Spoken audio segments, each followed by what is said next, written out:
দেখো present indefinite টেন্সের voice change সহজভাবে দেখিয়ে দিচ্ছি। দেখো এই ভিডিওর মাধ্যমে তোমরা একটু দেখে নাও। I eat rice, rice is eaten by me.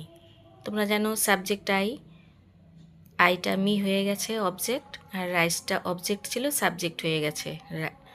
আর সাবজেক্টের পরে বি ভার্ব বসে, আর ভার্বের বি ভার্ব কি আমি যার, রাইসের পরে ইজ বসেছে। Eaten, eat ate eaten 3 number রূপ ভার্বের, rice is eaten by me. এরকম 2 নম্বর দেখো আই ডু দ্য ওয়ার্ক, তাহলে দ্য ওয়ার্ক, তারপরে হচ্ছে be verb is do did done by me, do did done 3 number রূপ, বুঝতে পারলে?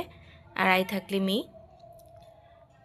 এবার দেখো he sees a tiger is seen by him. এবার দেখো প্যাসিভ ভয়েস করার নিয়মটা আমি দেখিয়ে দিচ্ছি খুব সহজেই।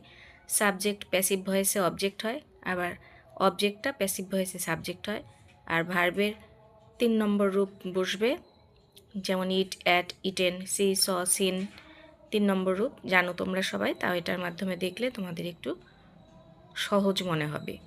তারপর প্যাসিভ ভয়েসে সাবজেক্টের পর বি ভার্ব বসে, যেমন প্রেজেন্ট টেন্সে আমি যার, এটা নাম্বার অনুযায়ী বসবে। দেখে নাও। প্লিজ লাইক, কমেন্ট, শেয়ার এবং চ্যানেলে নতুন হলে সাবস্ক্রাইব করে দিও।